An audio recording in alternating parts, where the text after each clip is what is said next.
Sunday, September 3rd, 2023, AGNDD Intellireport topic: Survivorship bias.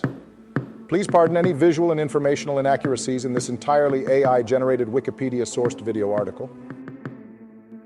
Survivorship bias is a research issue that can lead to false or exaggerated findings in scientific studies.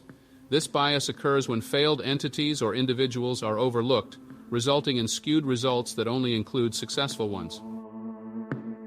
Joseph Banks Rhine, a parapsychology researcher, believed he had identified individuals with extrasensory perception, ESP, based on their success in guessing Zener cards.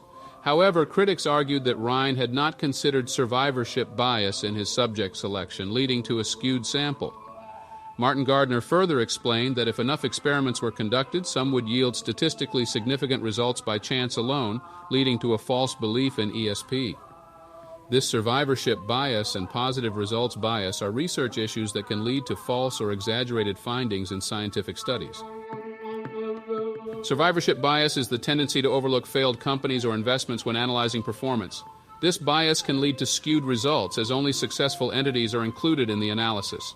For example, mutual funds may only include their successful funds in their selection, hiding poor performance. Survivorship bias can also affect quantitative backtesting, where current index membership is used instead of actual constituent changes over time. This bias distorts perceptions of success and can lead to incomplete or misleading data. Diagoras of Melos used a sarcastic response to challenge the belief that gods protect humans. Similarly, Susan Mumm explains how survival bias affects historical research.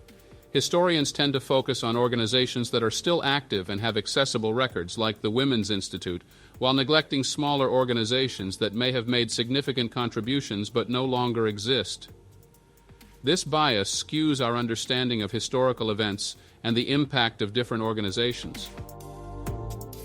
The process of constant renewal, renovation, and revolution in civil and urban architecture leads to the survival of the most beautiful, useful, and structurally sound buildings from one generation to the next.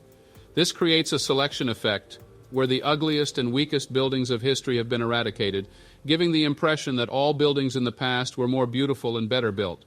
However, this perception is factually flawed.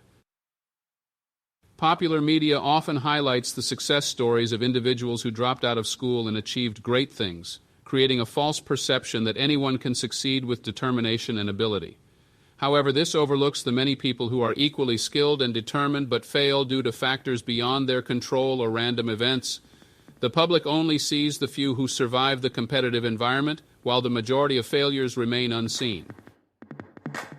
During World War II, statistician Abraham Wald considered survivorship bias when attempting to minimize bomber losses. He analyzed the damage on returning aircraft and suggested reinforcing areas that exhibited the least damage. Wald comprehended that the bullet holes indicated regions where planes could endure damage and still come back safely.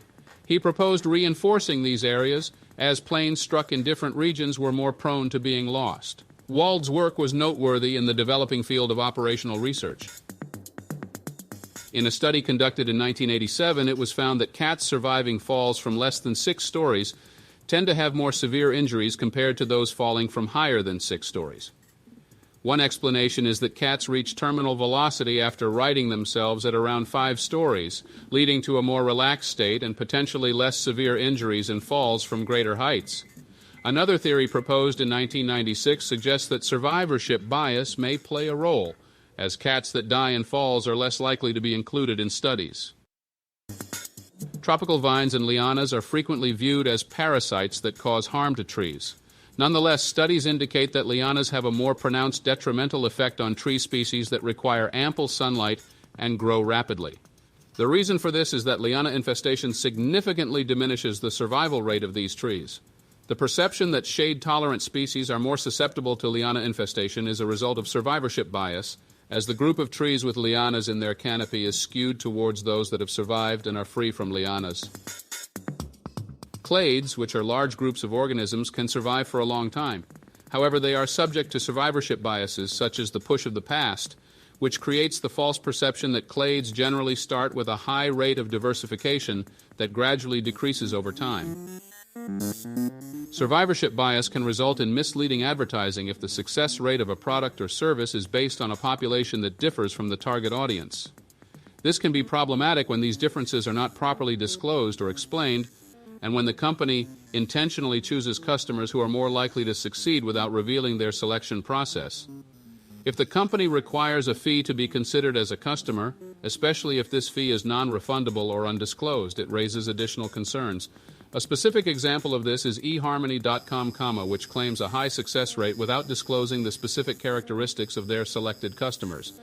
It is worth noting that eHarmony.com does not charge a fee for their pre-screening process. In conclusion, survivorship bias is a critical research issue that can distort findings in scientific studies and analysis.